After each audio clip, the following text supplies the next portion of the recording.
in addition to being House Ways and Means Chairman, you're also a resident of Boston. You've endorsed your colleague John Santiago in the mayoral race. Do you think Kim Janey should spend money on a search committee for a new police commissioner, or is this money wasted since her acting status doesn't allow her to make any permanent appointments? It's an interesting question and an interesting situation that we're in with that, because it's how often have we had an acting mayor in the middle of this discussion?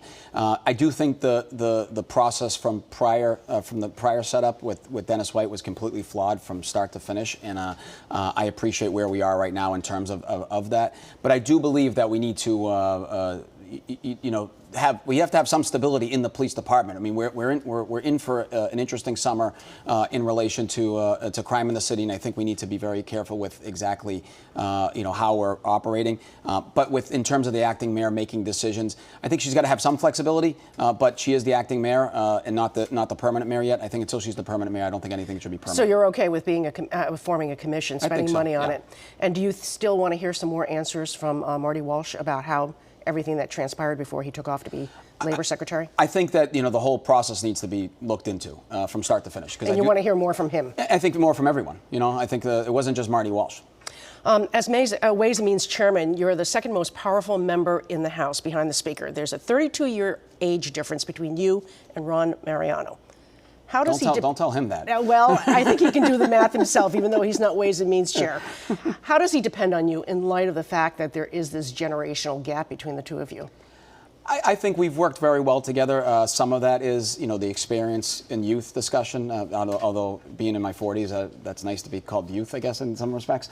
Compared to a lot of people. I mean, I'm not going to say who. I'm not going to say what. But in all seriousness, we've had a great working relationship over the years. Even before I was chair and he was speaker, I've relied on him in a lot of things. In terms of perspective. I think he's tried to challenge me at different points in time to get out of being just the district rep, and also look at things from a statewide perspective. But do you give him a little bit of a light into what this generation, your generation is thinking? I think sometimes I do. I think he would probably answer that question better than I, but I think I try to give a little bit of a different perspective, like whether it's doing stuff on social media or dealing with the issues that are more pertinent to younger people.